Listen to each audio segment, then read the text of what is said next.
Aujourd'hui, je vous parle d'un endroit que j'ai beaucoup fréquenté avant la pandémie, mais que je visite beaucoup moins depuis.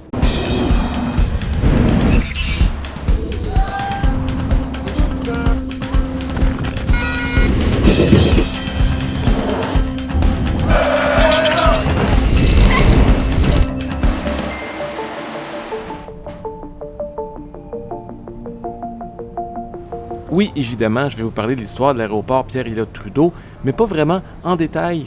Si vous voulez voir une vidéo très détaillée et très bien faite sur l'aéroport, je vous conseille celle de mon ami Martin. Je vais mettre le lien en haut à droite de la vidéo. D'abord, il faut savoir que le premier aéroport de la région de Montréal était à Saint-Hubert. Mais cet aéroport est devenu vite trop petit et au début des années 40, il a été réquisitionné par l'armée parce qu'on était en pleine Deuxième Guerre mondiale. Donc, il fallait se trouver un terrain pour faire un nouvel aéroport. On est allé comme ça dans l'ouest de l'île de Montréal, dans un endroit où il n'y avait pas encore trop de maisons. Donc, c'est à Dorval, dans le West Island, dans un endroit où on faisait des courses de chevaux, qu'on décide de construire le tout nouveau aéroport de Montréal. L'aéroport de Dorval débute ses activités le 1er septembre 1941. À ce moment-là, l'aéroport a seulement 3 pistes, mais il se développe vraiment très rapidement.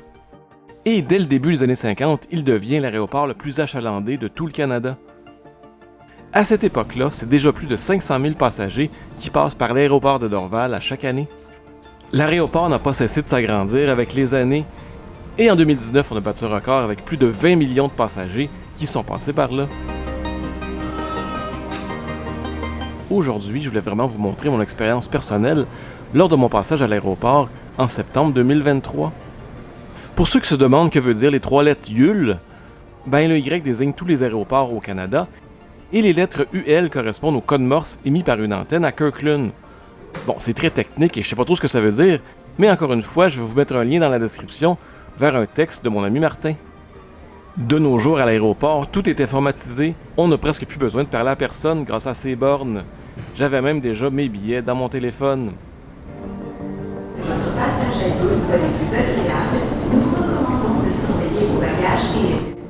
Et même si j'allais recevoir des alertes sur mon téléphone, c'est bon de temps en temps de vérifier les grands écrans pour voir si son vol est pas trop en retard. Donc mon vol était vers Toronto et j'étais déjà enregistré avant d'arriver à l'aéroport. Mais je suis quand même arrivé plus de 2 heures d'avance parce que j'avais peur des bouchons de circulation. Comme mon vol était un vol interne, j'ai pas eu accès au duty free. Ces boutiques qui vendent des produits sans taxes, mais qui finalement sont aussi chers, sinon plus, que partout ailleurs. D'ailleurs, parlant de produits qui se vendent dans les aéroports, c'est-tu juste moi ou il me semble que le prix est encore plus élevé que partout ailleurs? Même dans les fast-foods, on paye un peu plus que dans les succursales du centre-ville. Je me trompe-tu? Mais comme je suis toujours un peu nerveux de prendre l'avion, je prends toujours au moins un verre avant de partir. Un endroit où on n'a vraiment pas le droit de filmer, c'est la sécurité. Vous savez, cet endroit où on doit enlever notre ceinture, des fois nos souliers, enlever notre change, tout ça, se mettre tout nu, tout mettre ça dans un bac, puis après ça, se faire scanner jusque dans le fond du péteux. Donc, je continue comme ça à me promener dans l'aéroport, et je vois les portes qui mènent vers les vols internationaux. Là, j'aurais vraiment pas eu le droit d'aller là parce que mon billet d'embarquement était juste pour Toronto. Je passe devant les fameux salons feuilles d'érable, des espèces de lounge pour relaxer avant nos vols. Bon, mon salaire de YouTuber ne me permet pas de me payer ça, mais peut-être qu'un jour, si vous êtes assez généreux, on sait jamais. Je vous dis, même les enfants ont plus de fun que moi à attendre leur vol. Mais bon, même si j'ai pas accès au lounge, je peux quand même relaxer devant des belles images de Montréal.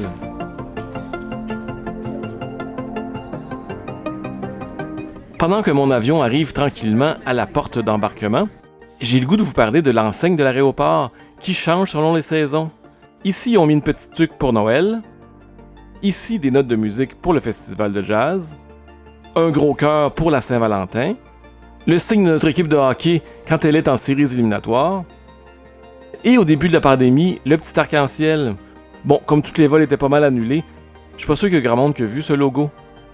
L'administration de l'aéroport n'hésite pas non plus à afficher ses couleurs.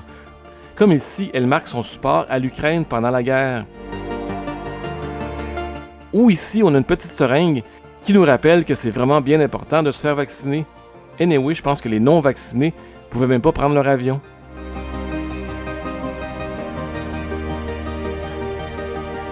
c'est difficile de parler des aéroports de Montréal sans parler de Mirabel.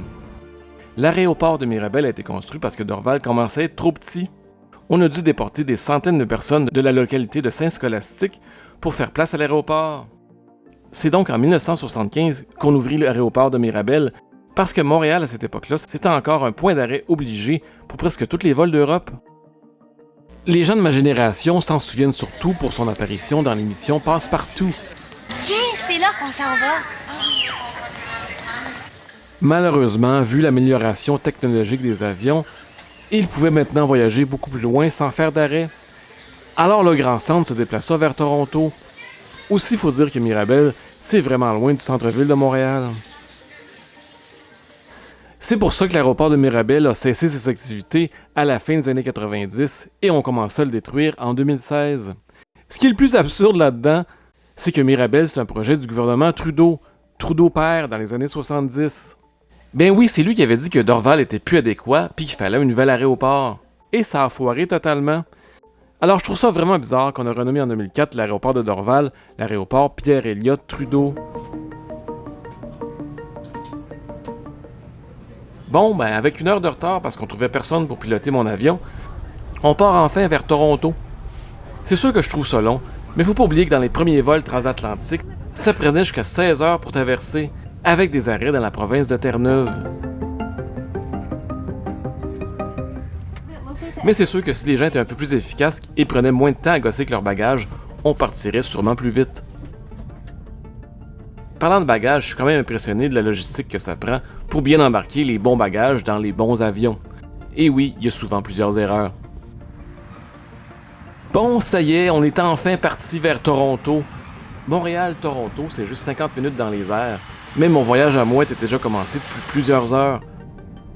Personnellement, comme je ne vais pas souvent aux toilettes, je préfère toujours la vue sur le hublot. On peut comme ça apprécier le ciel, le soleil, la lune, enfin tout ce qu'on peut voir à travers la fenêtre.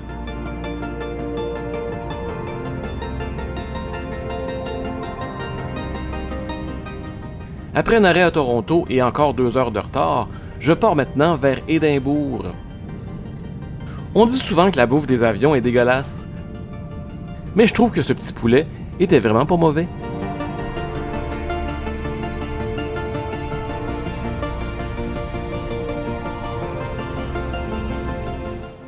Donc j'arrive enfin avec plus de 3 heures de retard à ma destination finale, c'est-à-dire Édimbourg en Écosse.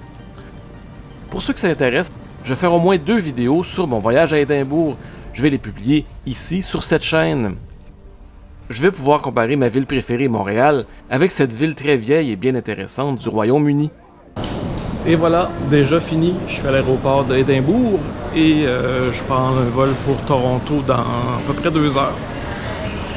Après ça, j'ai une escale de 6 heures à Toronto. Ça va être long et plate, mais on va endurer. De toute façon, il y a l'Internet et j'ai mon iPad. Ça va être correct. Et après mon escale de 6 heures à Toronto, et un retard de presque 3h30. Encore une fois, il manquait un pilote. Après avoir roulé plus d'1 heure sur le tarmac, on part! Ça fait juste 4 jours que je suis parti, mais Montréal, tu me manques tellement.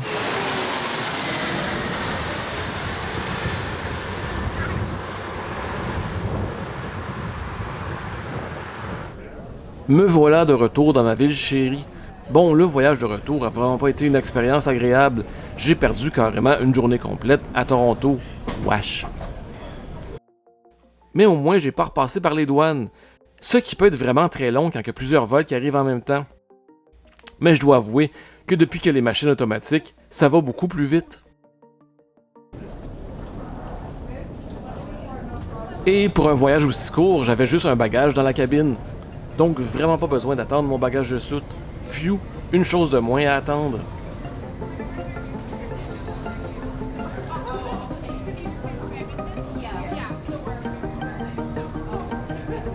Et je suis vraiment chanceux d'avoir un ami comme Martin de Popo Montréal. N'oubliez pas d'aller voir sa chaîne. C'est lui qui est venu me chercher à l'aéroport et après ça venir me déposer chez moi. Des amis comme ça, il s'en fait plus.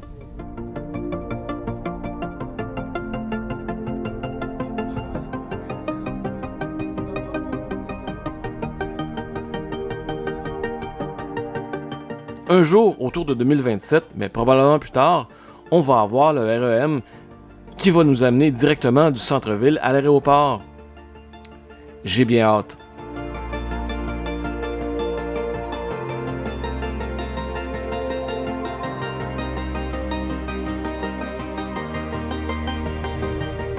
Alors très bientôt sur cette chaîne, des vidéos sur mon voyage en Écosse. N'oubliez pas, si vous avez aimé cette vidéo, de mettre votre petit pouce en l'air, de vous abonner si ce n'est pas encore déjà fait, d'aller voir mon Patreon. Et là-dessus, on se dit à très bientôt!